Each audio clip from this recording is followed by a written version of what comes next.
Esaltza Añanako gatzagetan izan denak, ez du erraza azten. Iritsi eta berehala, txundituta geratzen da bailara estaltzen duten terraza zuriskekin. Baina gatza egiteari utzi ziotenetik, bailara gainberan dago.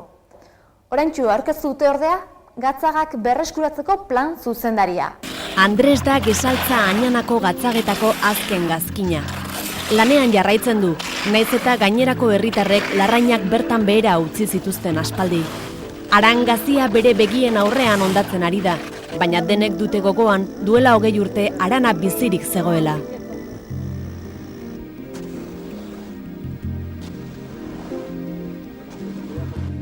Se ha sido muy bonito y muy alegre el valle.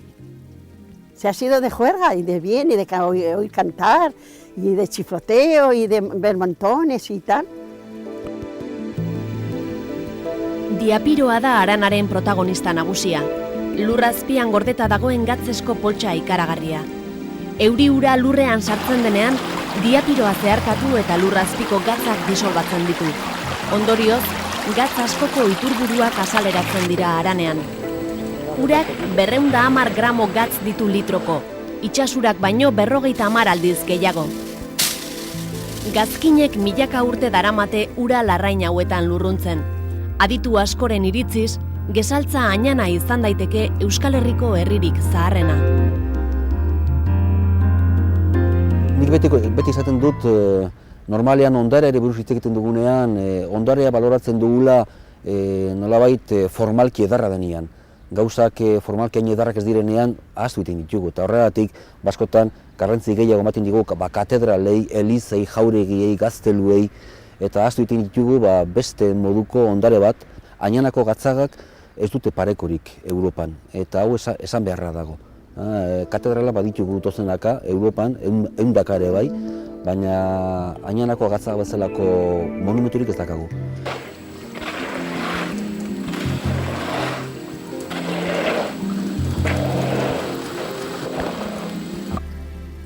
Pero es que yo lo encuentro bonito. Todo eso que están haciendo por ahí lo encuentro precioso. Pero, ¿para cuándo hagan las 5000 eras? ¿Cuántos años? ¿Estás esperando? A ver. No, no lo espero. Yo no lo espero. ¿Qué te crees? ¿Que tengo 15 años? Eraikuntza zaharrak, elizak, katedralak eta abar non nahi zahar berritzen ari dira Europa osoan. Eta herritarrek haien balioa zohartu eta lanak ikus ditzaten erakusgai jartzea da azken joera. Esandakoaren adibide ezin hobea ditugu Gasteizko Santa Maria katedrala, katedral zaharra, eta bertan hasita dauden zahar berritze lanak. 1984an katedrala erortzeko arriskuan zegoela ikusita itxi zutenetik, berritze lanetan dihardute. Lan horiek ezagutzeko katedralaren erraietaraino joan gara bisitan. Katedral honen arazoak gaitzak zein diren azaltzeko lehenbizi urteetan atzera egin behar dugu. Katedrala eraiki zeneko garaietaraino joan behar dugu. Hau da, haren biografia jakin behar dugu lehenengo, haren gaixotasunaren kausak aurkitu ahal izateko.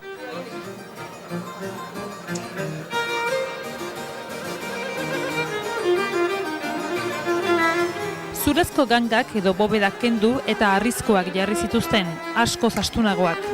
Eraikina jatorriz ez zegoen diseinatuta karga handi horiei eusteko, eta orduan deformazio eta kalte ikusgarriak agertzen hasi ziren bata bestearen atzetik. Irudiotan oso argi ikusten da hori hormetan.